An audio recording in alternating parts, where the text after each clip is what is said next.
ایک بار اجازت دیں، اس پر میرا قرضہ باقی ہے۔ یہ بدر میں بھاگ کر گیا تھا اور یہ قسم کھا رکھا ہے کہ یہ اپنے سر میں کنگھی نہیں کرے گا اور تیل نہیں لگائے گا جب تک مسلمانوں کو مار نہ لے گا۔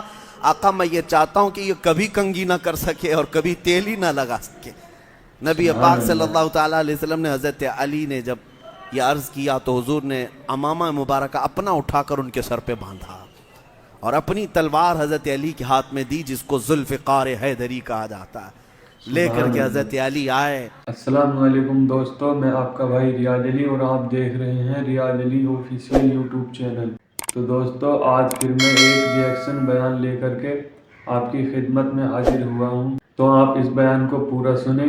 اور آج کا جو بیان ہے یہ مفتی سلمان اجہری کا بیان ہے، اور آج مفتی سلمان اجہری نے اس بیان میں بتایا ہے کہ حضرت مولا علی کی طاقت کا واقعہ۔ تو آپ اس بیان کو پورا سنیں اور ویڈیو کو اسکیپ نہ کرتے ہوئے آئیے بیان کو شروع کرتے ہیں۔ حضرت علی نے اپنی ذوالفقار حیدری سے جو مارا تو اس کے کندھے سے لے کر کے اس کی کمر سے لے کر کے اس کے گھوڑے تک کو آدھا کر کے رکھ چکی تھی۔ بوڑھا آدمی ہے عمر بن عبد ود، لیکن اس کے بارے میں کہا جاتا تھا کہ وہ 1000 لوگوں سے لڑ سکتا تھا اکیلا، جو جنگ بدر میں زخمی ہو کر بھاگا تھا، اور اس نے یہ قسم کھائی تھی کہ میں اس وقت تک سر میں تیل نہیں لگاؤں گا جب تک مسلمانوں کو مار نہ لوں گا، اس وقت تک میں کنگھی نہیں کروں گا۔ یہ قسم کھا کر کے بیٹھا ہوا تھا۔ 5 سال کے بعد خندق میں آیا اور گھوڑے دوڑاتے ہوئے خندق میں کدا دیا، اور 4-5 لوگ خندق کو کراس کر کے مسلمانوں کے پاس آ گئے اور للکارنے لگے اور بڑی بری بری باتیں کہہ کر کے پکارنے لگے، کوئی ہے ہمارے درمیان مقابلے والا تو آؤ۔ رسول کریم صلی اللہ تعالیٰ علیہ وسلم کے خیمے میں جو صحابہ تھے تھکے ہوئے تھے، 1 مہینے سے کھانا نہیں ہے، پانی نہیں ہے، موسم کی سختی الگ، اس وقت صحابہ اکرام تھکے ہارے ہیں، ادھر سے تیروں کو روک روک روک کر کے تھک چکے۔ جب ادھر سے وہ پہلوان چیخنے لگے، پکارنے لگے، اور وہ بھی خندق کراس کر کے ادھر آئے ہیں، حضور اکرم صلی اللہ تعالیٰ علیہ وسلم نے اپنے صحابہ میں سے پوچھا کوئی ہے جو اس کے مقابل میں جائے گا؟ تو سب سے پہلے آواز آتی ہے شیر خدا حیدر کرار کی، سبحان اللہ۔ علی ابن ابی طالب حاضر ہوتے ہیں بارگاہ مصطفیٰ میں، عرض کرتے ہیں یا رسول اللہ مجھے اجازت دیں۔ میرے آقا نے فرمایا تم نہ جاؤ علی اس کے سامنے، تم نہ جاؤ، میں نہیں چاہتا کہ تم جاؤ۔ حضرت علی نے کہا یا رسول اللہ ایک بار اجازت دیں، ایک بار اجازت دیں، اس پر میرا قرضہ باقی ہے۔ یہ بدر میں بھاگ کر گیا تھا اور یہ قسم کھا رکھا ہے کہ یہ اپنے سر میں کنگھی نہیں کرے گا اور تیل نہیں لگائے گا جب تک مسلمانوں کو مار نہ لے گا۔ آقا میں یہ چاہتا ہوں کہ یہ کبھی کنگھی نہ کر سکے اور کبھی تیل ہی نہ لگا سکے۔ نبی پاک صلی اللہ تعالیٰ علیہ وسلم نے حضرت علی نے جب یہ عرض کیا تو حضور نے امامہ مبارکہ اپنا اٹھا کر ان کے سر پہ باندھا اور اپنی تلوار حضرت علی کے ہاتھ میں دی، جس کو ذوالفقار حیدری کہا جاتا ہے، لے کر کے حضرت علی آئے۔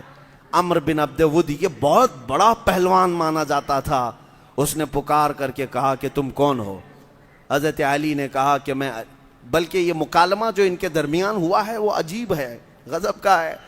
اتنے بڑے پہلوان کے سامنے جاتے ہی حضرت علی نے اس سے کہا عمر بن عبد ود میں آیا ہوں تیرے مقابل میں، اسلام لے آ جا، اسلام قبول کر لے، میں تجھے چھوڑ دوں گا۔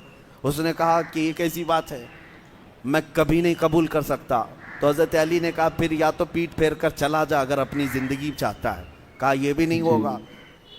اور اس نے پوچھا تو کون ہے؟ میری زندگی میں پہلی بار مجھے کوئی جنگ کے لیے بلا رہا ہے۔ حضرت علی نے کہا میں ابو طالب کا بیٹا علی ہوں، میری ماں نے میرا نام حیدر رکھا ہے، جو کچھار کا شیر ہوتا ہے۔ اس نے کہا کہ میرے بھتیجے تیرے باپ سے میرے اچھے تعلقات تھے، تو چلا جا، میں تجھے مارنا نہیں چاہتا۔ حضرت علی نے کہا لیکن میں تجھے مارنا چاہتا ہوں۔ تو حضرت علی کی ان باتوں سے وہ اتنے غصے میں آیا کہ اس نے اپنی تلوار ماری حضرت علی کے اوپر۔ آپ نے لوہے کی ٹوپی پہنی تھی زرہ اور لوہے کا لباس تھا، اس لوہے کو کاٹتے ہوئے امامہ مبارکہ کو چیرتے ہوئے حضرت علی کی پیشانی پر تھی وہ تلوار لگی، اور اتنا گہرا زخم تھا جو زندگی بھر حضرت علی رضی اللہ تعالیٰ عنہ کی پیشانی پر وہ نشان تھا۔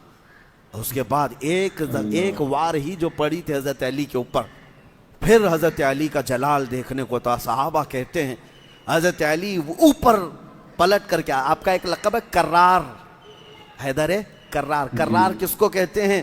پلٹ پلٹ کر کے پلٹ مارنے پلٹ والے کے۔ کو کرار کہا جاتا ہے، بار بار مارنے والے کو۔ حضرت علی کا پلٹ وار مشہور تھا، پلٹتے ہیں اور اس کے بعد کہتے ہیں عمر بن عبد ود اب میری باری ہے تو خاموش ہو جا۔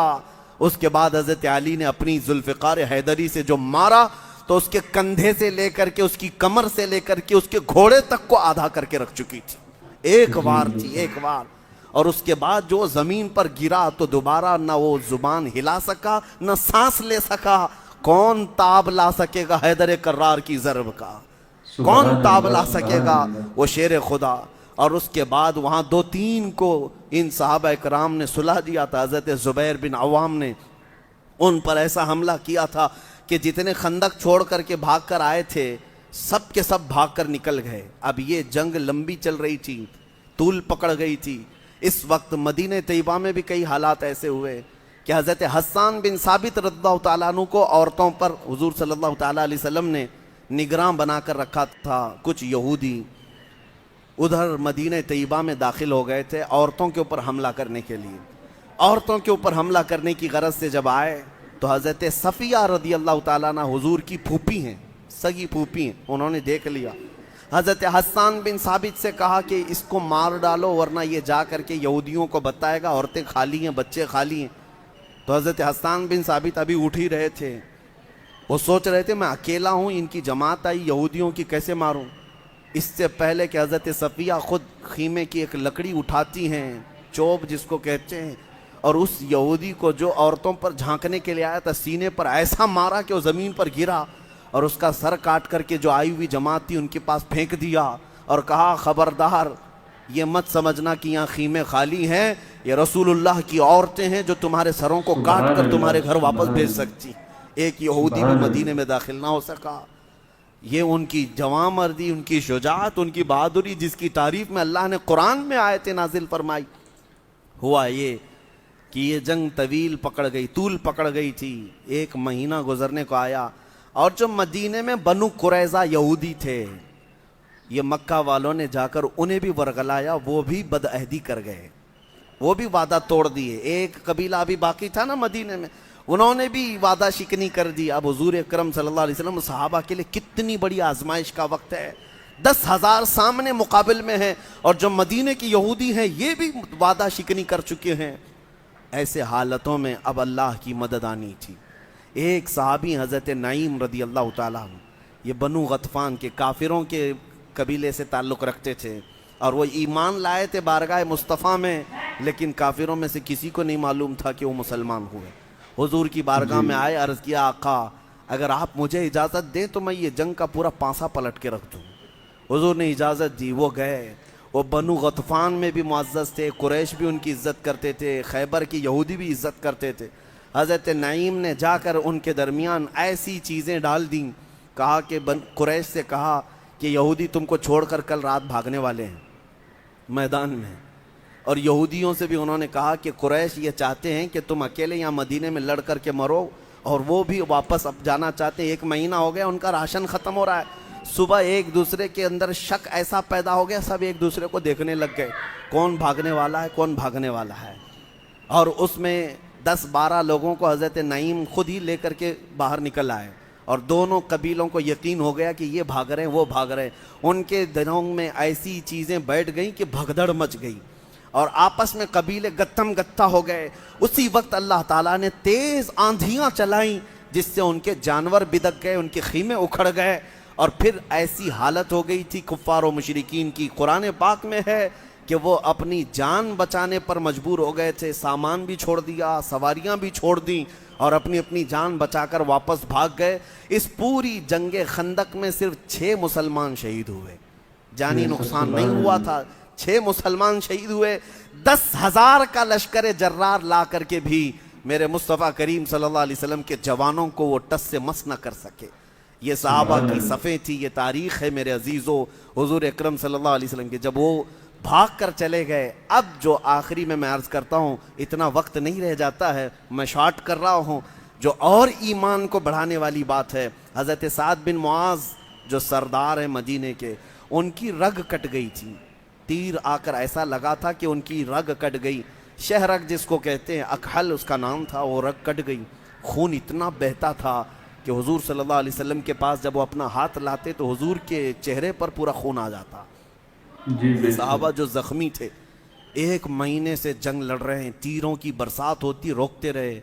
اب جب وہاں سے نکلے, جب کفار و مشرکین بھاگ گئے, صحابہ مال غنیمت اٹھا کر مدینے کی طرف آ رہے ہیں. نبی پاک صلی اللہ تعالیٰ علیہ وسلم اپنا جنگی لباس اتار رہے تھے.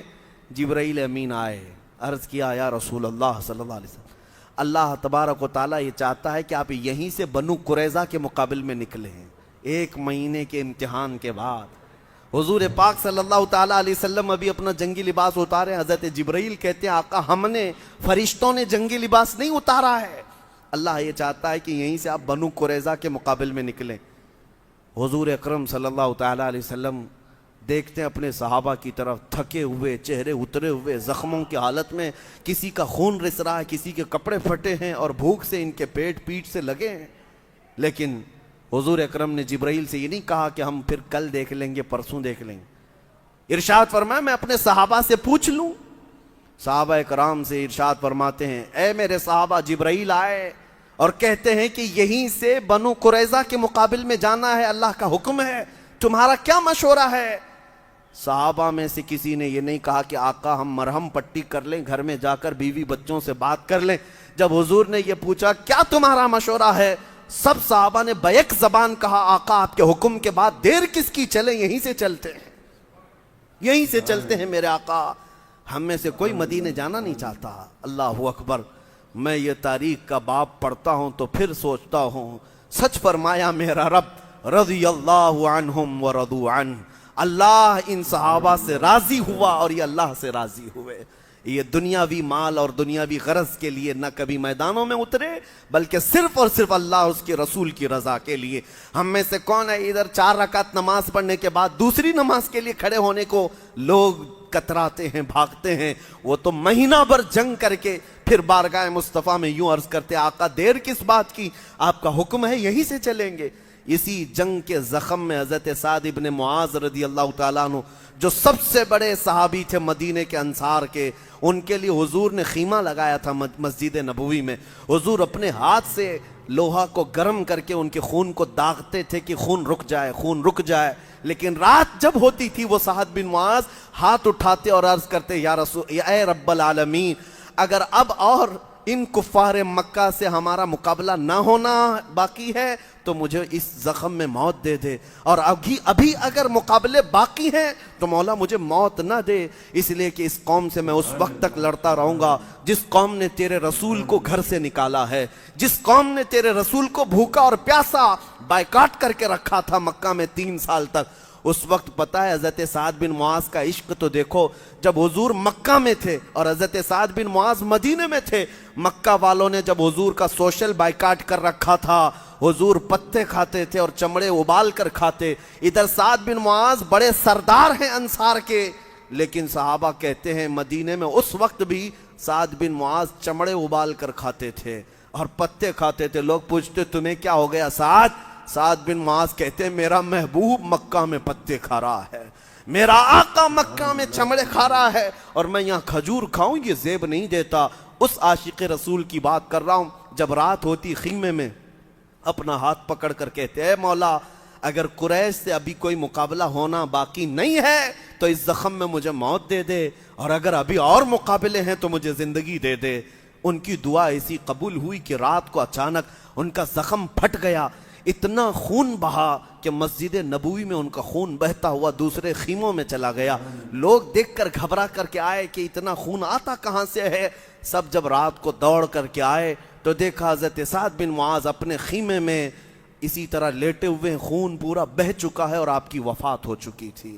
یہ سعد بن معاذ کی وفات اتنا گہرا زخم تھا مسلمانوں کے لیے. وہ سردار تھے, جب وہ آتے حضور کھڑے ہو جاتے تھے. سعد بن معاذ کے لیے حضور کھڑے ہوتے اور یوں کہتے قوموا لسیدکم, اے لوگو اپنے سردار کے لیے کیوں نہیں کھڑے ہوتے. سعد بن معاذ کے لیے حضور کھڑے ہو جاتے تھے. ان کی وفات پر اللہ کے نبی صلی اللہ علیہ وسلم فرماتے ہیں جب دوسرے دن ان کا جنازہ اٹھایا جا رہا تھا، حضور اکرم صلی اللہ تعالیٰ علیہ وسلم انگلیوں کے بل چل رہے تھے۔ صحابہ نے پوچھا آقا یہ کیا ہے؟ فرماتے ہیں میرے آقا سعد کے جنازے کو اٹھانے کے لیے 70,000 فرشتے آئے ہوئے ہیں، اتنی بھیڑ ہے فرشتوں کی۔ اور اس کے بعد جب ان کو قبر میں رکھا گیا، حضور پاک خود قبر میں اتارتے ہیں، صحابہ کہتے اتنی تیز مشک کی خوشبو آ رہی تھی کہ ہم نے ایسی خوشبو کبھی نہیں سونگھی۔ کیوں؟ ایک عاشق رسول جب قبر میں جا رہا ہے تو ہزاروں خوشبوئیں لے کر کے جا رہا ہے۔ مولا کریم کی بارگاہ میں یہی دعا ہے کہ اے رب العالمین تیرے رسول کے جلووں میں زندگی عطا کر، تیرے حبیب کے قدموں میں موت عطا فرما۔ سبحان اللہ۔ تو دوستو جیسا کہ آپ نے سنا مفتی سلمان اجہری نے حضرت شیر خدا رضی اللہ تعالی عنہ کی طاقت کا واقعہ کتنے اچھے انداز میں بتایا، اور حضرت علی نے ایک جلاد کو ایک ہی بار میں کیسے موت کے گھاٹ اتارا۔ تو میں امید کرتا ہوں کہ آپ کو یہ بیان اچھا لگا ہو۔ اگر بیان اچھا لگا ہو تو ویڈیو کو لائک کریں اور چینل کو سبسکرائب کریں۔ ملتے ہیں نیکسٹ ویڈیو میں، جب تک کے لیے اللہ حافظ۔